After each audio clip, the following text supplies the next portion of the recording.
The air inside Harrison Robotics was dense enough to taste. It smelled of burnt coffee, overworked circuits, and panic disguised as professionalism. On the 32nd floor, under the relentless buzz of fluorescent lights, a team of engineers sat hunched before a massive LED wall. Red error charts pulsed like open wounds across the screen, bleeding lines of code that refused to heal. "Run it again," someone muttered. Fingers clattered against keyboards. The error reappeared, red, defiant, merciless. A low groan rippled through the room. At the head of the table stood Olivia. Harrison, 42, the face of the company's meteoric rise, and now perhaps its slow descent. Her charcoal suit fit like armor, her black hair pinned into a faultless bun. The light from the screen carved sharp angles into her face, making her eyes seem almost metallic. "We spent 3 days and $500,000 in consulting fees," she said evenly, voice cold enough to still the whispering. "What do we have to show for it?" No one answered. A coffee mug trembled in someone's hand. Another engineer stared down at his shoes, wishing to disappear. Olivia exhaled through her nose, the sound soft but final. 5 minutes, she said. "Either we find a solution or we start rewriting from zero." She turned on her heel, the click of her heels slicing the silence, and left the room. When the door closed, the tension didn't ease, it just changed shape. The sound of typing resumed, frantic and hopeless, like rain hammering glass. Down the hall, the elevator chimed open. Daniel Hayes, night janitor, stepped out with his cleaning cart. His uniform was faded gray, the name tag scratched to a ghost of letters. One earbud dangled from his ear, leaking a faint rhythm that contrasted cruelly with the tension beyond the glass walls. He had been at Harrison Robotics for 5 years, long enough to know that genius often screamed louder than it listened. He guided the cart along the corridor, mopping where shoe prints glistened under the sterile light. From the conference room ahead came muffled voices, a thud, and then silence. Daniel glanced up. Through the glass, he could see the LED screen glowing crimson, bathing the room in an eerie light. The engineers had stepped out, probably chasing caffeine or excuses. Curiosity tugged at him. He edged closer, the mop squeaking softly. Inside, the long table was littered with empty cups, open laptops, and notes scrawled in desperation. He hesitated, hand resting on the doorframe, then stepped in. The room felt alive with exhaustion. Fans hummed. A single monitor blinked, displaying a maze of equations. Daniel leaned in, squinting. To most people, the lines would have been gibberish. To him, they whispered something familiar, like hearing a song from a life he'd tried to forget. Stanford. Late nights bent over models that promised to teach machines how to think. Then the phone call. The hospital. The sound of a 3-year-old crying for her mother. He blinked hard and focused on the screen. One variable looped back in the wrong direction, reversing its own weight, poisoning every result downstream. It was small, almost invisible, but it was there. He stepped back, breathing out through his nose. The mop handle reflected the light from the monitors, a long silver line cutting across the floor. In the reflection, he saw himself not as a janitor, but as someone who still understood the language of logic and failure. Behind him, the elevator chimed again.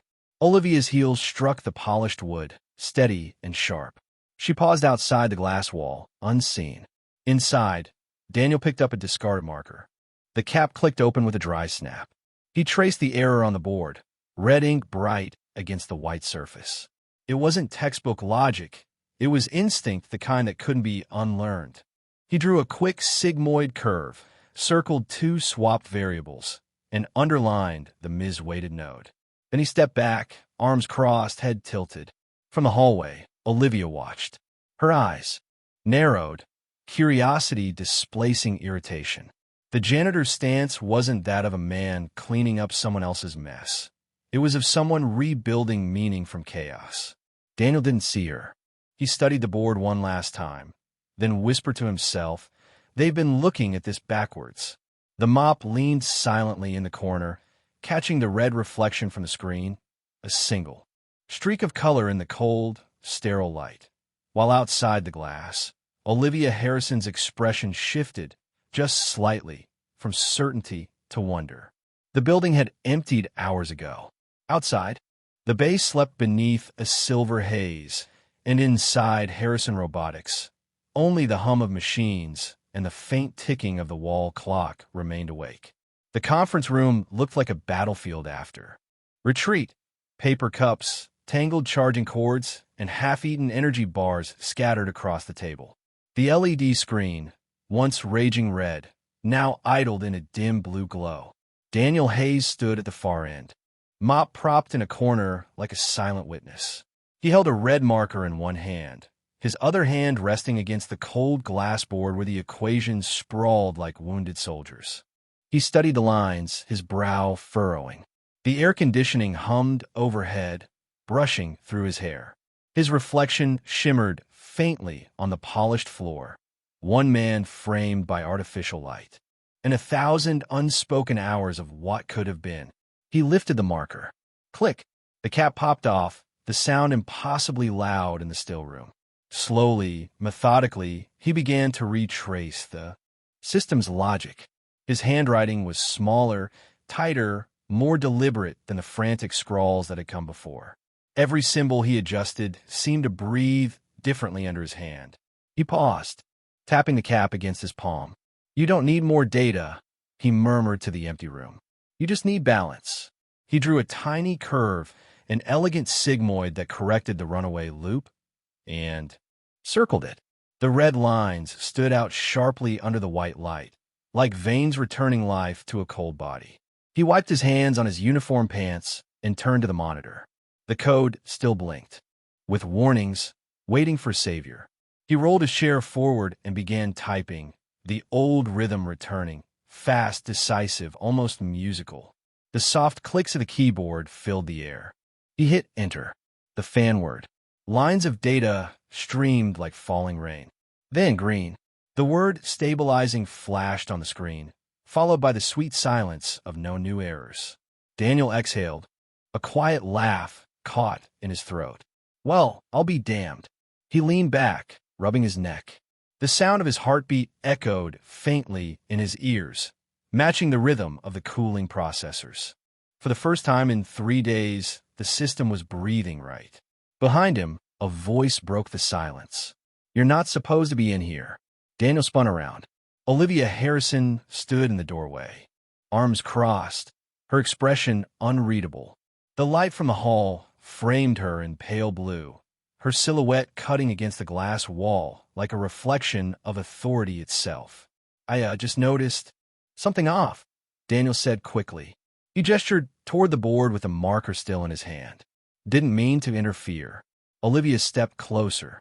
The sharp echo of her heels softened against the carpet. Her eyes moved across the equations, catching on the new red markings. "You changed the variables," she said. "Not a question, an observation." "Yes, ma'am." "Why?" He hesitated, searching for words that wouldn't sound like arrogance. "Because they were feeding each other in reverse." The loop kept tripping on its own reflection. Her gaze flicked toward him, sharp, assessing. Then she reached past him, took the mouse, and executed the test herself. On the monitor, the same green status bars appeared. Stability. Accuracy. 18.4% improvement. The light from the screen painted their faces the same shade of emerald. For a moment, neither spoke. Olivia straightened, her voice calm, but edged with something new. "What's your name?" "Daniel Hayes." "Position?" "Night janitor." She studied him again. "Education?" "Stanford," he admitted after a pause. Didn't finish.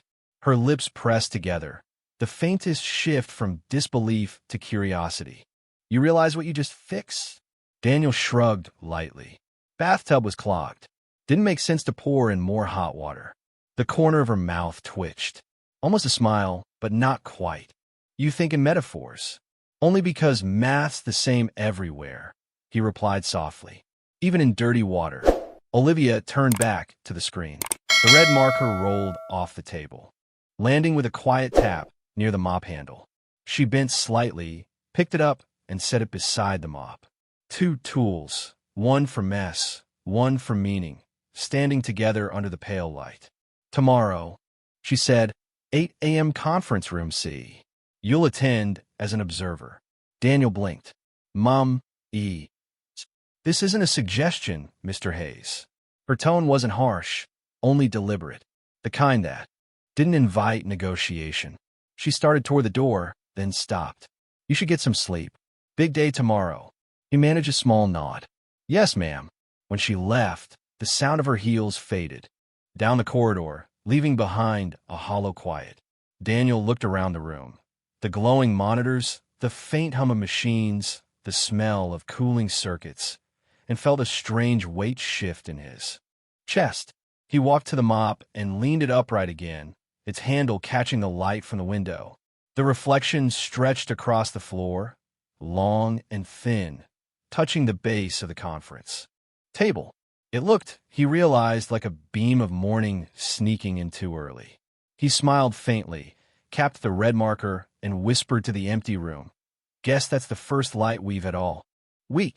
Outside, the city skyline shimmered faintly through the glass, cold silver against the night. And somewhere far below, dawn was already beginning to move beneath the fog. Morning broke softly over San Francisco, wrapping Harrison Robotics in a pale gold haze. The night storm had passed, leaving streaks of light sliding down the glass facade like hesitant forgiveness. Inside, the building felt cleaner somehow, quieter, as if the walls themselves had exhaled. Daniel Hayes stood in the lobby, adjusting the collar of his only decent shirt. It was a faded blue button-down, pressed as best he could, still bearing the faint ring of a coffee stain near the hem. The security guard barely glanced up as he swiped in. Janitors didn't usually arrive at 8 in the morning, carrying notebooks instead of cleaning rags. The elevator doors reflected his face back at him. Tired eyes, unshaven chin, a nervous half-smile that didn't quite hold. He rubbed the small lucky stone. His daughter Emily had slipped into his pocket that morning, a polished pebble she'd found on the beach. For courage, she'd said, for when people forget you're smart. The elevator chimed open. On the 21st floor, sunlight streamed through the floor-to-ceiling windows, glinting off every chrome surface. Olivia Harrison's voice echoed faintly from the conference room ahead. Daniel hesitated at the door, then stepped inside. The air smelled of new coffee and ambition. Engineers in crisp shirts and tired eyes clustered around a long oval table, their laptops open like armor. The LED wall displayed data sets flowing in perfect synchronization, green bars moving in smooth rhythm. Olivia stood at the head of the table, posture straight, hair tied back into a low knot. The morning light cast soft lines across her face, stealing some of its usual severity. She tapped her tablet once, and the charts froze midstream. Last night, she began, a correction was made to our core model. The result: latency down 22 milliseconds, predictive accuracy up 18%. That puts us back on schedule for the Seattle demo. A ripple of quiet approval passed. Around the room, a few clapped weakly, most simply nodded. Daniel sat near the end of the table, feeling the warmth of sunlight creep across his hands. He didn't expect his name to be mentioned, but some small, childish part of him hoped anyway. Olivia continued, her tone professional. We've all worked hard these past weeks, and I trust this team to keep our momentum. Her gaze moved around the table, but not toward him.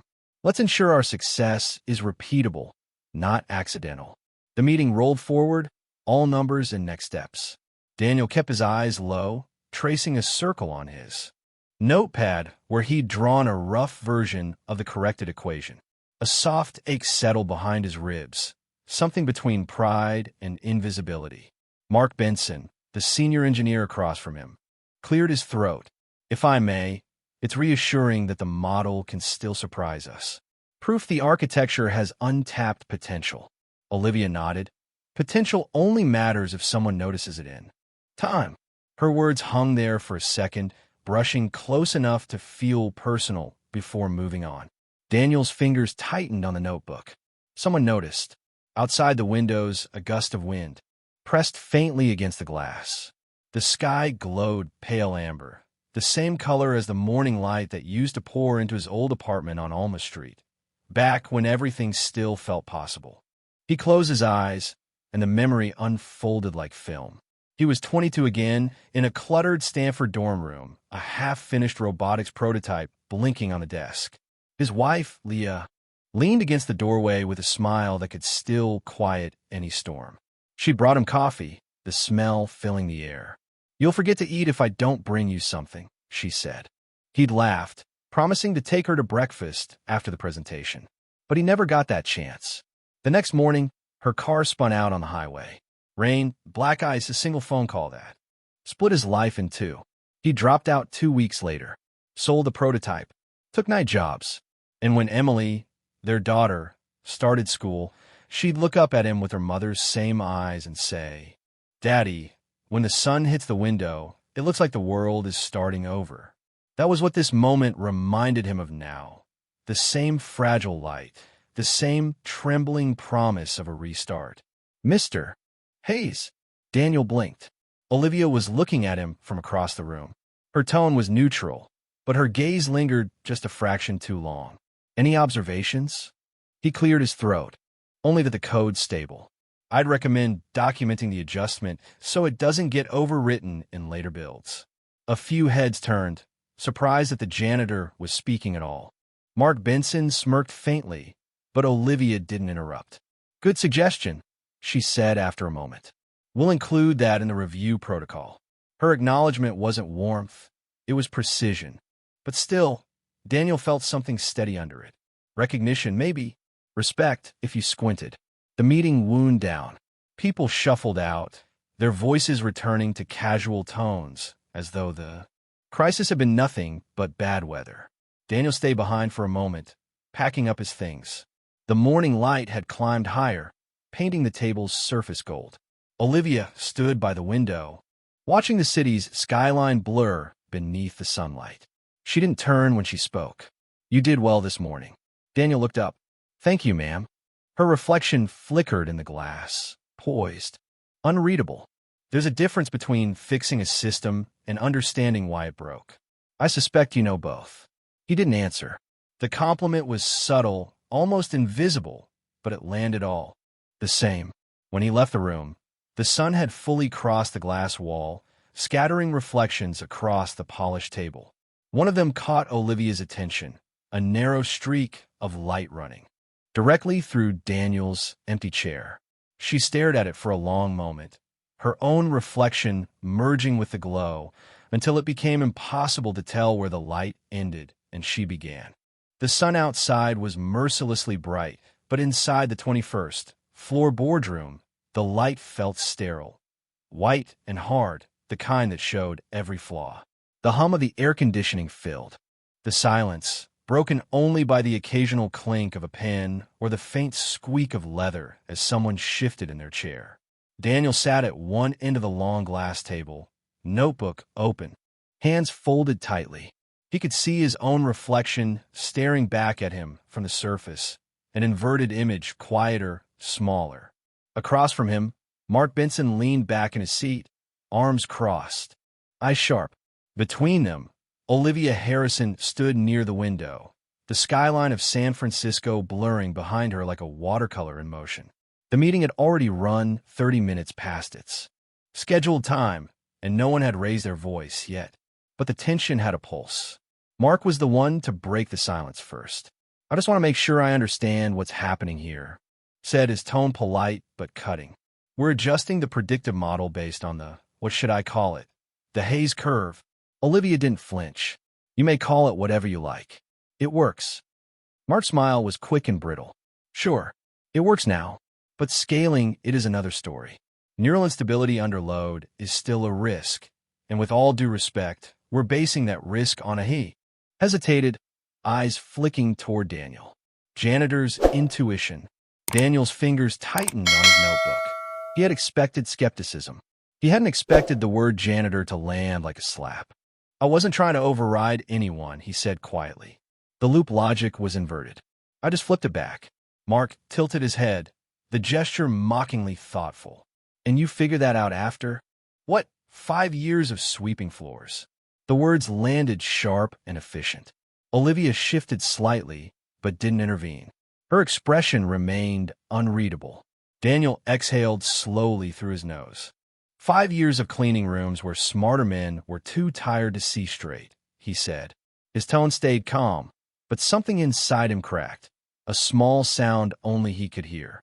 Mark leaned forward, elbows on the table. You know, it's interesting, he said. A few years ago, I tried implementing a similar structure. Cost the company 6 months and $500,000. The system crashed so hard we had to rebuild from scratch. But now suddenly, someone who doesn't even have clearance past floor 10 has solved it overnight. Tell me, how exactly did you manage that? Daniel didn't move.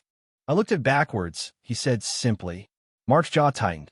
He laughed, but it wasn't humor, it was disbelief. Of course you did. For the first time, Olivia spoke. Enough. The sound of her voice cut clean through the air. She moved to the table, resting her palms on the glass.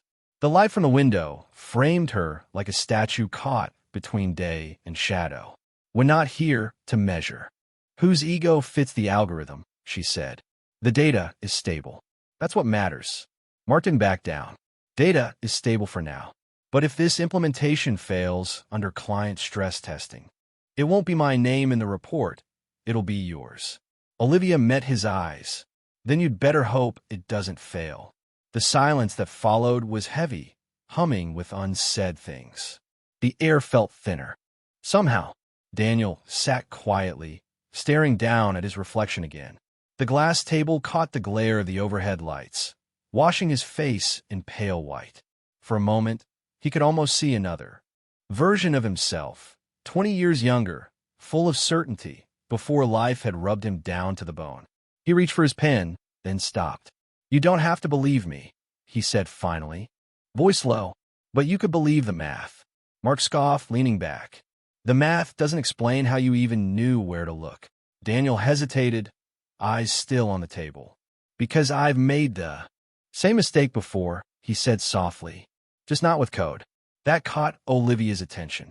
She looked at him, the faintest flicker of curiosity crossing her face, but Daniel said no more. Mark pushed his chair back with a screech that cut through the stillness. Fine, run your model. But when it breaks, I'll be the one cleaning it up. He gathered his tablet and walked out, the door closing too sharply behind him. Olivia stayed where she was, motionless. The sunlight had shifted, half of her face glowing in the glare, the other half sinking into shadow. Daniel finally stood, collecting his notebook and the pen that had rolled halfway down the table. I'll recheck the load testing numbers, he said, just to be sure. You don't have to, Olivia replied. He paused at the doorway. I know. For a moment, neither spoke. The hum of the air vent filled the silence again, constant and cold. Olivia's gaze followed him as he stepped into the corridor. The light from the window stretched a shadow across the polished floor, a long, uneven silhouette that trailed behind him like a second life, trying to keep up. When the door clicked shut, Olivia turned toward the glass. The reflection staring back at her was divided perfectly by sunlight, one half bright, one half dark.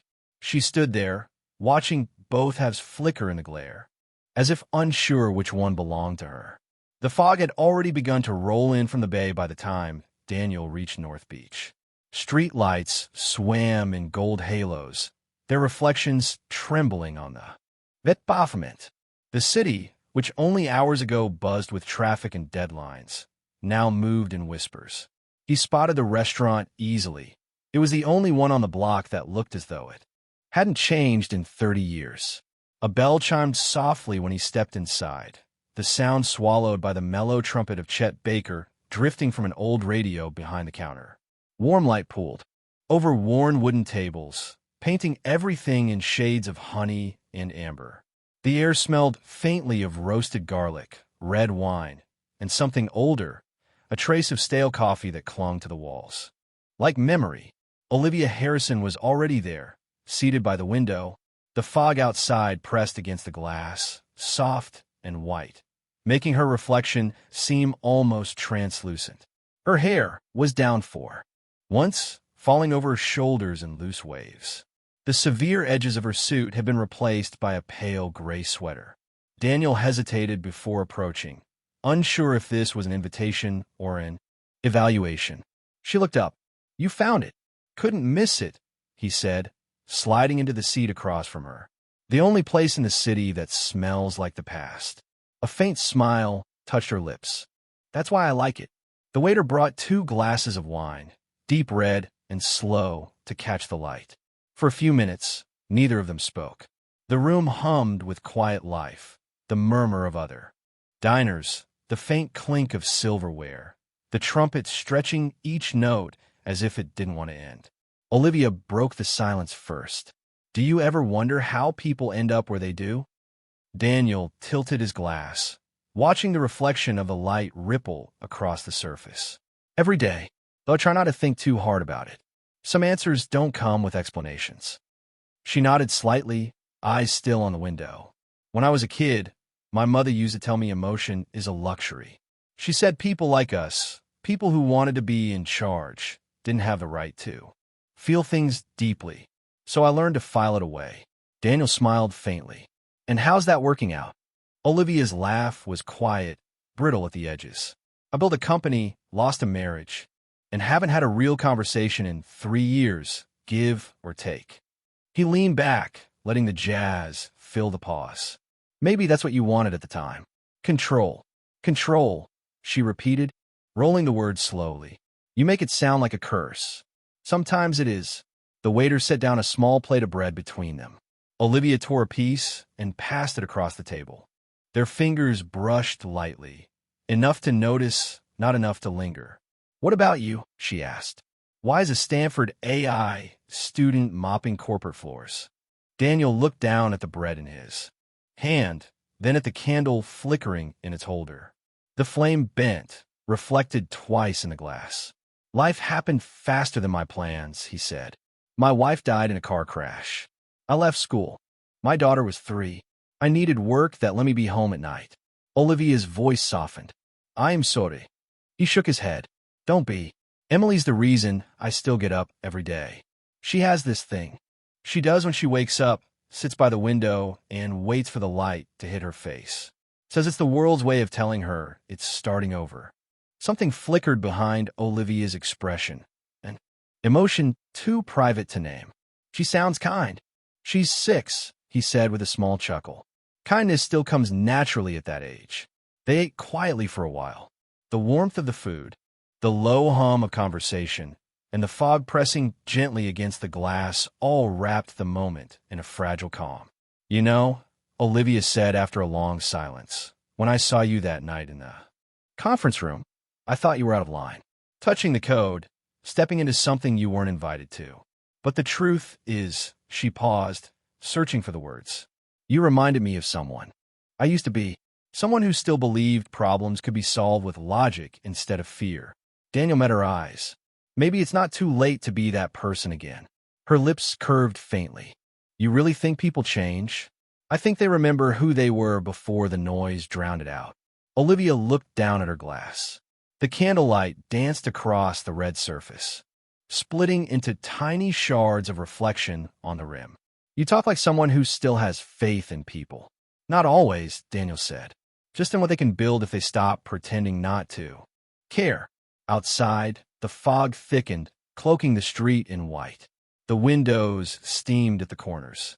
Somewhere nearby, a taxi horn sounded once and faded away. When they stood to leave, the air outside was colder, scented faintly of rain. Olivia slipped her coat around her shoulders, and for a moment they just stood there under the awning, listening to the city breathe. Daniel adjusted his bag. "You pick quiet places.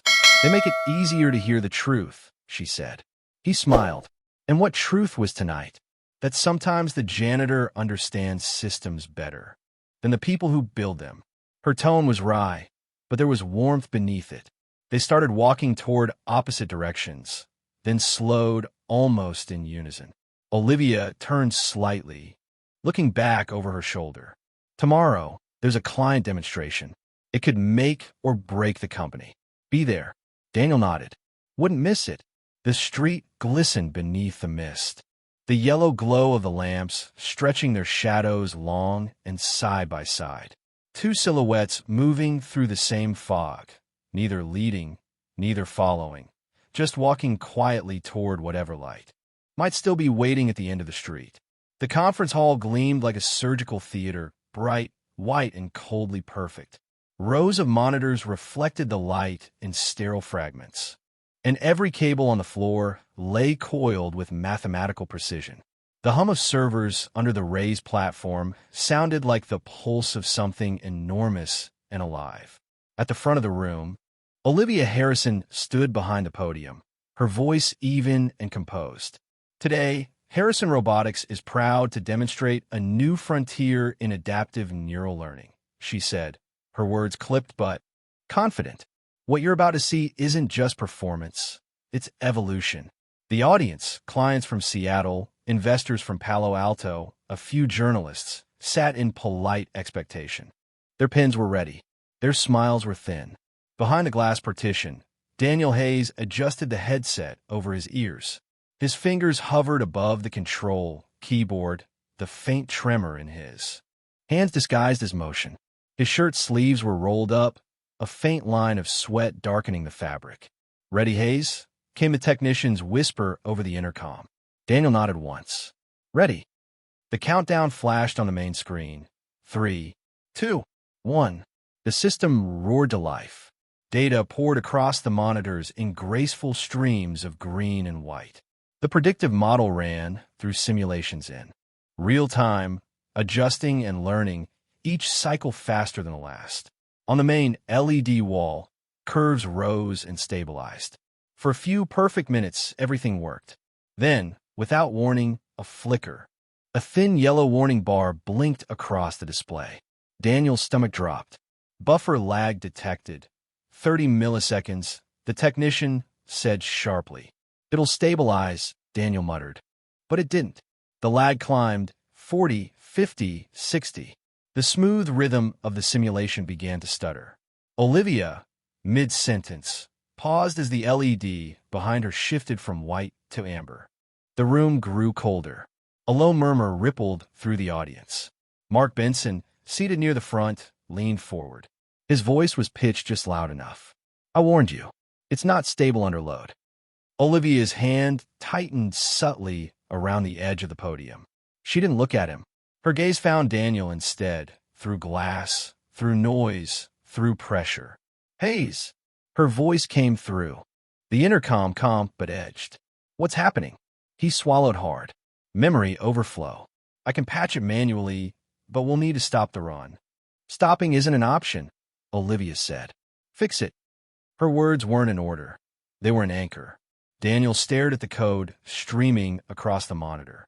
It felt alive, too alive, pulsing like it was gasping for air. One wrong adjustment, and the entire system would crash, taking the company's future with it. He heard Emily's voice in his head. "When the sun hits the window, it looks like the world is starting over." He exhaled once. "All right, let's start over." He leaned forward, his fingers flying across the keyboard. The clicks came fast, urgent, deliberate, the rhythm of someone rebuilding logic mid-collapse. Sweat ran down his temple. The fans above him began to whine, air thickening with the metallic scent of overheating circuits. Then something in the syntax caught his eye. A tiny pattern buried deep in the code base. Structured exactly like an old training algorithm he hadn't written himself. He froze. Recognition flickered. He had borrowed that pattern months ago from an open-source model published years earlier by Professor Raymond Lang, his former AI instructor at Stanford. Up on stage, Olivia watched the code scroll by on the monitor. Her breath hitched. She knew that pattern. She had studied under Lang too, long before she built Harrison Robotics. It was the same recursive mapping he'd shown her the night before he died, the one he'd called the bridge between human intuition and machine logic. Her eyes widened, not from panic but realization. The room seemed to shrink, the noise dimming until all she could hear was the rhythmic tapping of Daniel's keys. That pattern wasn't coincidence. It was connection. She whispered to herself, barely audible, "Lang." Daniel pressed enter. The screen blinked once, amber to white, then finally, mercifully, to green. The silence that followed was total. Then the graphs surged upward. Latency dropped to 0. The main simulation resumed its smooth rotation, every node syncing in perfect rhythm. The lights, which had dimmed with the failure, brightened in a slow, breathtaking wave, yellow to pale gold to calm, glowing blue. Applause broke out, reluctant at first, then stronger. The clients leaned forward, murmuring approval. Mark Benson's expression cracked somewhere between disbelief and reluctant respect. Olivia didn't move. She stood at the podium, eyes still on Daniel, who sat motionless behind the glass. Headset half off, chest rising and falling as though he'd just resurfaced from deep water. He looked up. Their eyes met. Through the glass, through the reflections, something passed between them that didn't belong to algorithms or contracts. It was recognition, the quiet kind that says, "I see you. I remember." Olivia finally turned back to the audience. Her voice, when it returned, was steady again. "As you can see," she said, "our system adapts dynamically under stress. We call it resilience." The applause grew louder. Cameras flashed, but Olivia barely heard any of it. Her focus stayed fixed on Daniel, the man who had brought back to life not just her company's failing machine, but something she'd buried in herself long ago. When the crowd dispersed and the last handshake was done, the hall emptied into a silence that smelled faintly of ozone and cooling wires. Olivia walked backstage, heels echoing sharply on the tile. Daniel was still there, unplugging the last set of cables. He looked up when she approached, tired but smiling faintly. "System stable now." Olivia stopped beside him. The light above flickered between white and soft blue, brushing both their faces in, alternating calm and shadow. The faint aroma of old coffee lingered from the technician's station, blending strangely with the ozone, a human scent amid the machines. For a moment, she didn't speak. She just watched him.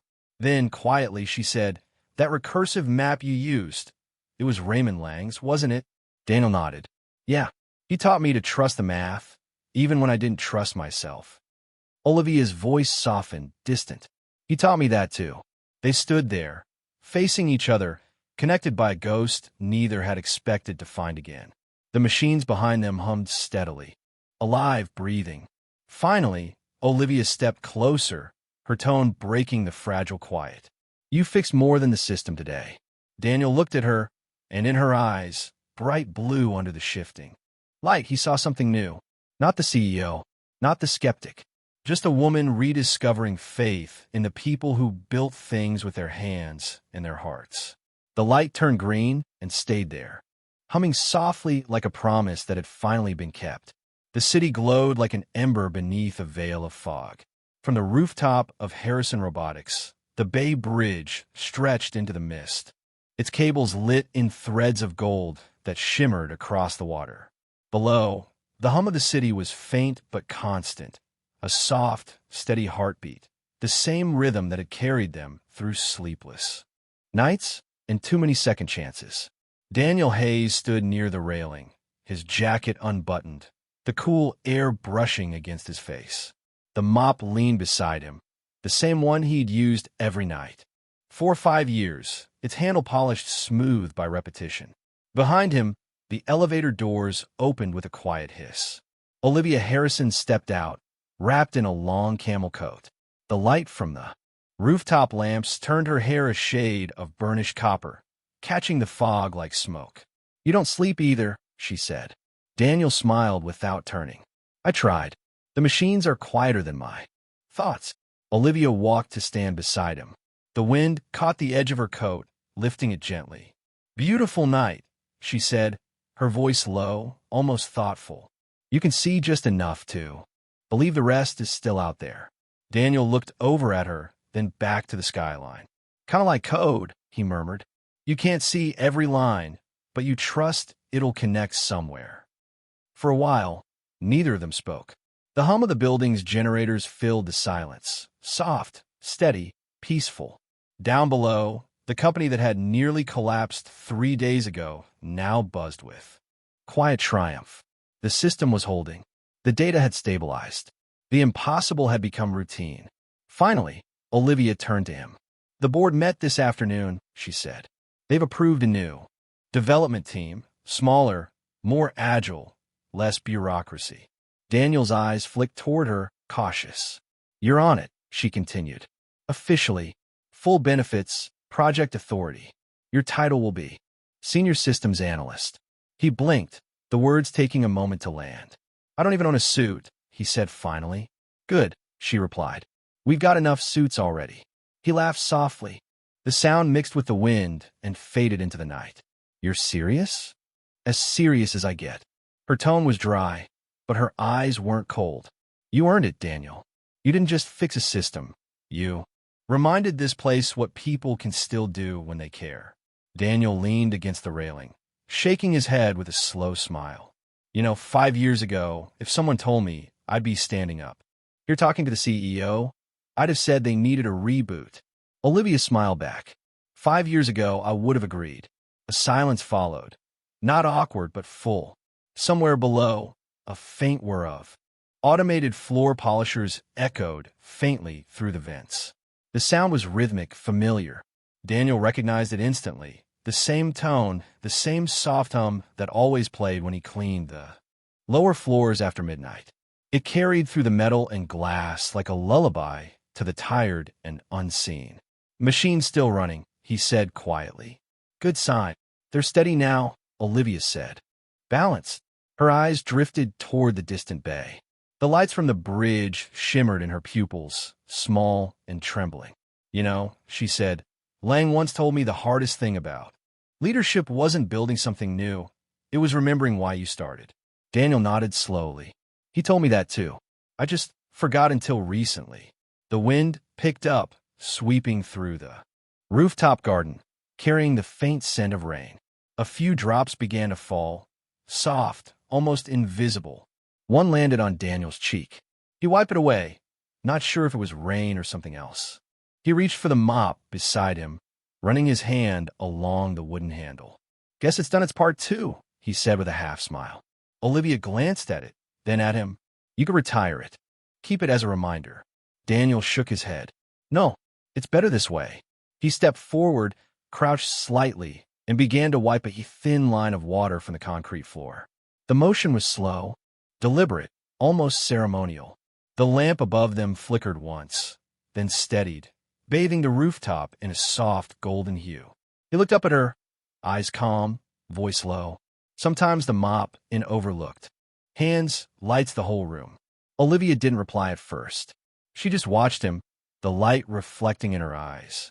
Then she smiled, the kind that doesn't need words to carry meaning.